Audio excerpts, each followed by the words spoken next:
I'm enjoying reading from my book again, The Super Couple: A Formula for Extreme Happiness in Marriage. It's actually reminding me that I need to be a better wife as I read these things that I wrote. And today we're talking about the chapter on respect. Unlike the other things that super couples told me when I interviewed them, what they thought were the main ingredients in super couple marriages, most of the parts of the formula were words that they did not use. Well, the word respect, what I'm reading of today, is one that I saw in their marriages. Plus, they also said it was a very important component to having an extremely happy marriage. So before I get reading, I do greatly appreciate your support. Please like and subscribe to my channel and click on the link below, buymeacoffee.com, which helps support my ministry. It really, really does help. So today I read respect. Quite possibly the lack of respect, the inability or choice not to respect, is the overarching cause of so many of our societal ills today. People no longer know how to respect and are not taught to respect, nor do they realize the incredible value of respect and its power to transform lives. We are witnessing an insidious spreading of disrespect within our nation, communities, families, and marriages, as well as a sad disrespect for ourselves. In terms of our marriages, respect is possibly the #1 quality leading to super. Grow in respect, and the rest will return. When I was younger, I had the mantra, respect your elders, beat into my head by my mother. She also taught us to respect authority, respect others' property, privacy, needs, to respect ourselves, and most of all, she always taught us to respect our differences. As a Girl Scout, we were taught by reciting the Girl Scout law to respect ourselves, others, and authority. Likely you were taught many of these same things too, though as I look back, I never really knew what it meant to respect, its definition. Though I couldn't define it, I was certain that if I didn't do it, there would be serious motherly ramifications to deal with at home. 4 decades later, and it has become apparent that somewhere along the way, respect has been lost. Consider the growing disrespect for our police in many of our nation's cities. Our political leaders no longer respect each other, as witnessed by the vitriol spewed at colleagues from opposing parties. People no longer respect themselves or their bodies, as witnessed by the high levels of self-denigration through drug and alcohol abuse, self-mutilation, and sexual promiscuity, just to name a few. And lest I digress too far from the topic, this lack of respect in society has most certainly extended into the realm of marriage. According to dictionary.com, respect is defined as the noun, esteem for, or a sense of the worth or excellence of a person, a personal quality or ability, or something considered as a manifestation of a personal quality or ability. That is, I have great respect for her judgment. The definition continues. The condition of being esteemed or honored, to be held in respect. And further, it's described as a verb with several other definitions. One of them is to hold in esteem or honor. I cannot respect a cheat. To show regard or consideration for. To respect someone's rights. To refrain from intruding upon or interfering with. To respect a person's privacy. To relate or have reference to. So I ask, if I disagree with my spouse's opinions in a particular area, can I still respect his or her opinion? Can I still show regard or consideration for his opinions even when I disagree with them, as so many of us spouses do with one another? It's difficult to write a chapter on respect when I can see in my mind's eye the plethora of ways and times I disrespected my husband, both verbally and in my head. And those memories are already convicting me and my contribution to those days of extreme unhappiness in our marriage. I remember consciously thinking that since he verbally shut down on me in private, that I'd get him to open up if I brought up the subject in public, just for a response. He'd ignore my queries and say nothing, thinking his silence was his way of not fighting. Now, though my ignorance is now blaring, it speaks to the desperation I felt in trying to get some response from my husband, to connect, to answer my questions. I was thinking, please help. Can you hear me? Somebody, please help me get through to this person because I'm dying on the inside. Esteem for, or sense of worth or excellence of my husband, his qualities and abilities. Ouch. Back in 1983, that was easy. Dan loved to cook and was excellent at it. Praise God, because my kids call me Betty Burnett in the microwave. Yeah, they'd have never made it to adulthood if they had to rely on my cooking skills alone. Now, Dan was a night baker on a ship on which he served and would nightly sneak me home the choicest of his creations, just because. He was extremely handsome. He'd go running with me, though I was faster. We always make sure to joke with each other. He loved his family deeply and made sure I was part of it. Had you asked me anything about this man any day of 1983 or 1984, I likely would have responded with great esteem for this man and his abilities. I respected his opinions back then, except in music. He had terrible taste in music. When we chose furniture for our first house and he said he liked a certain style, then I liked that style too. I had my own opinions too, but I had no difficulty agreeing with most of his choices because I respected from whom they came. My husband even came into our marriage knowing that the names he'd want to give his first girl and boy. So we named our first daughter Jessica and never had the Joshua. I point out the specifics of my relationship in order for you to recognize the presence or absence of respect in your own relationships. And this holds true for all of your relationships, parents, colleagues, siblings, friends, as well as your spouse. What must become apparent is that respect is so much more than that which we confer upon others in titles such as Mr. or Mrs., Madame or Sir, Auntie or Uncle, and even Your Highness. There's a difference between respecting the things one does and says and respecting an individual simply for being a member of the human species. I confer respect upon individuals because of their opinions, their character, their expertise, their knowledge, their morals, their values. I choose not to respect a racist or a philanderer or a criminal. I can respect the essence of their humanness, the immeasurable value of every human because they were made in the image and likeness of God. But I do not nor cannot respect the poor way they choose to live their lives or the poor decisions they make. Respect is the deeper sense of worth or excellence of a person, regardless of most anything else. Fundamentally, we are talking about basic human respect. The belief that all people are worthy no matter their status, appearance, ethnicity, or whether he or not is a former inmate or a former Miss America. Whether or not one agrees with all the beliefs, attitudes, and values of another based on this ideological assumption, all persons are worthy of basic human respect. Yet we so often only confer it once it's been earned or if we feel like it. I remember when in elementary school, my report card frequently reported need for improvement in the box marked respects others. Why? Was I a naughty child? No, not at all. The contrary was true. I was a good kid. I got good grades. But I didn't realize that I was not respecting others' need for quiet when I talked out of turn or blurted my answers to questions when others raised their hands first.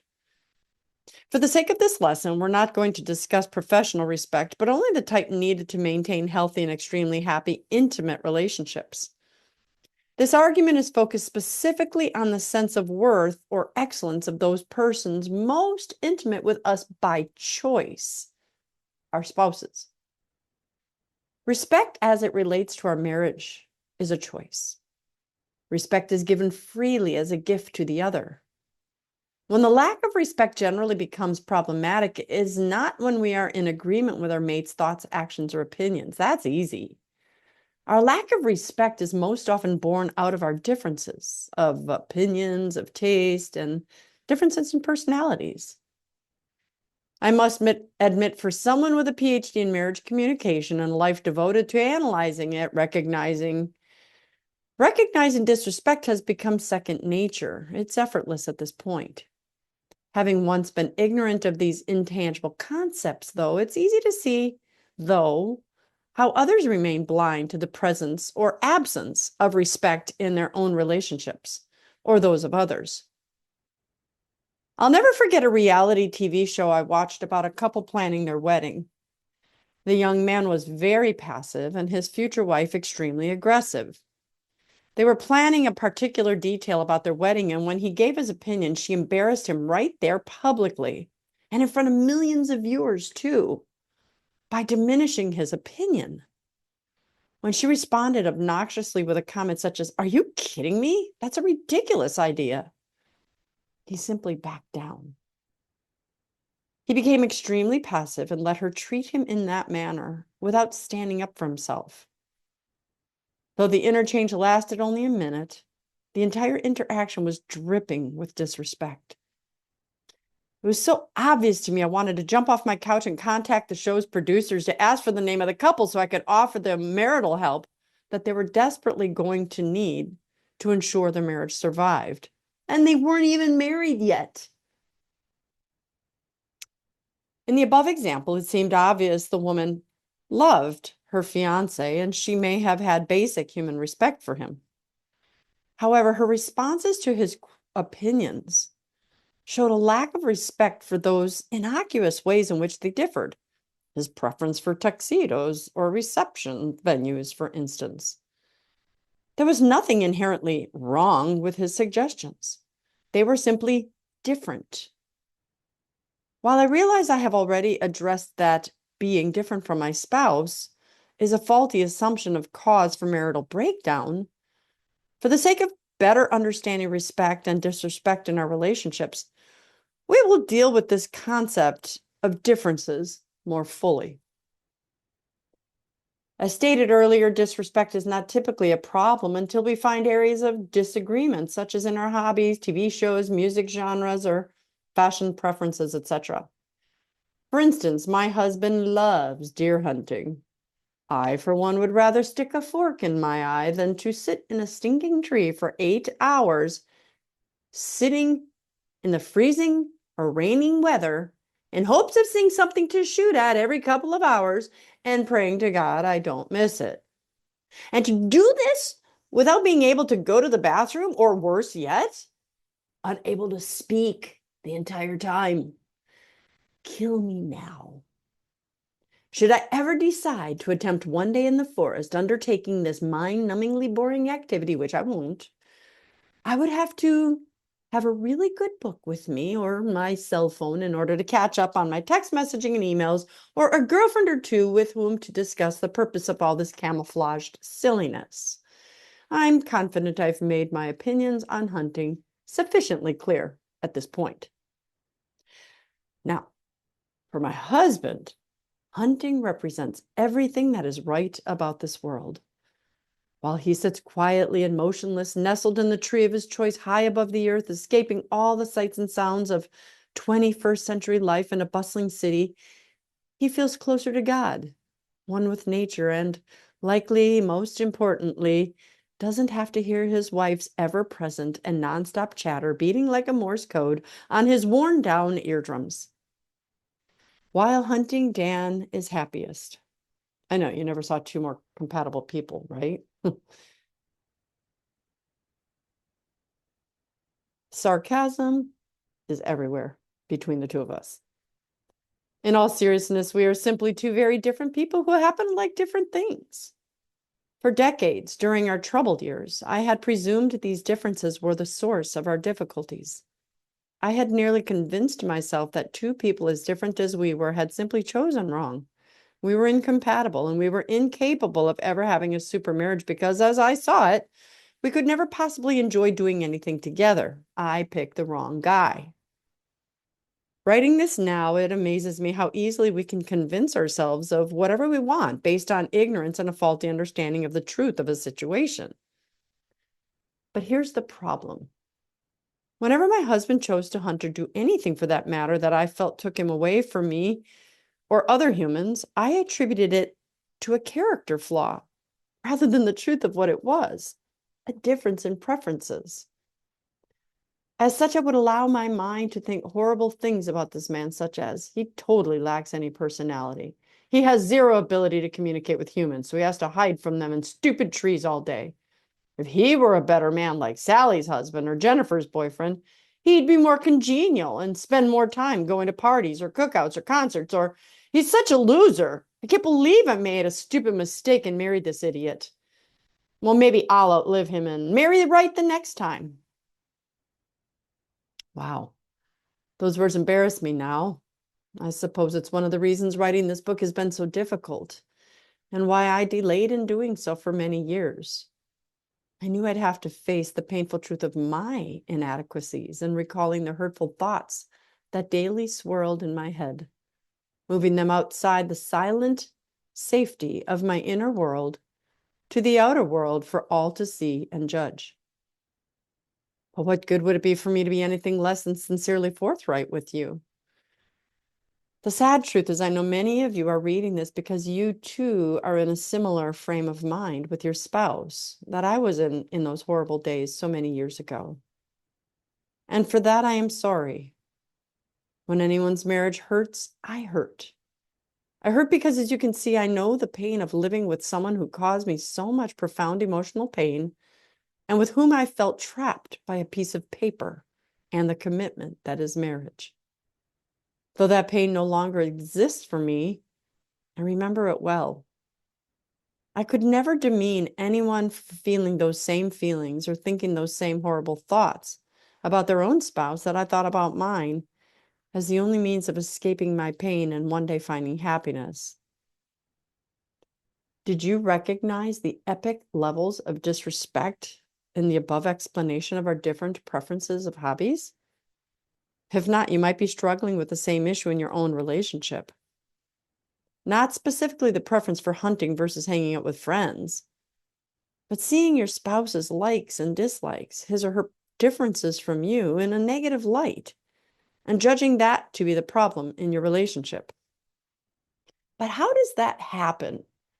How does the same person who once made you happier than any other person in the entire world, so much that you forsook all others and devoted your life to this one alone, become the person whom you now believe makes you most miserable? Did your spouse change that much? Arguably not.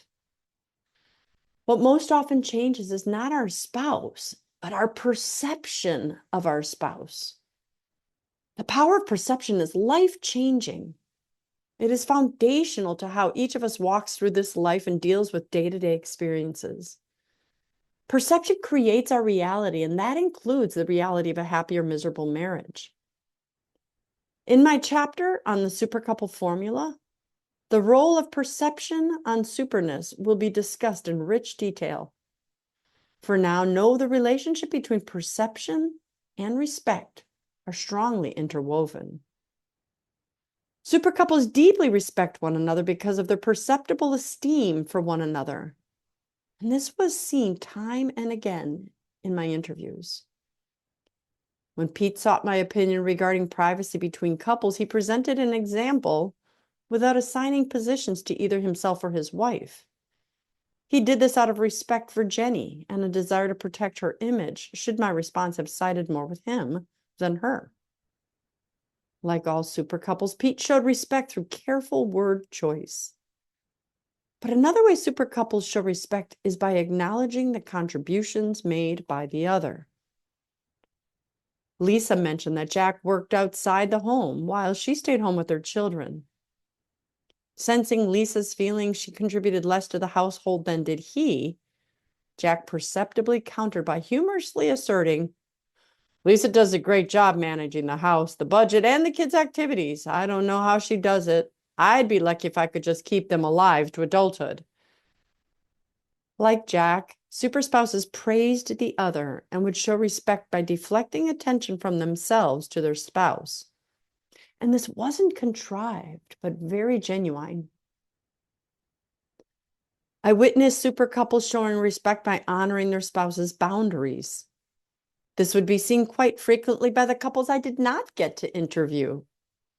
When I'd approach one spouse with my request for an interview, I'd frequently see one spouse very excited in doing so, but rather than accept the invitation, the excited spouse would often call me later to politely decline without blaming the other or saying, I'd have liked to do it, but my spouse would not. I consistently saw super couples protecting one another's honor in a manner similar to this. Conversely, some spouses would show respect by agreeing to do the interview because it's what their spouses would want. Dwayne was a very private man, but Gina was a communication expert by trade, and because he knew she would love to do the interview and discuss their beautiful love, he agreed to do so out of respect. Respect runs deep in super marriages, and my interviewees were rife with examples of the deep respect each husband had for his wife and vice versa. In this society where respect is in dangerous shortage, we'd be good to learn from super couples.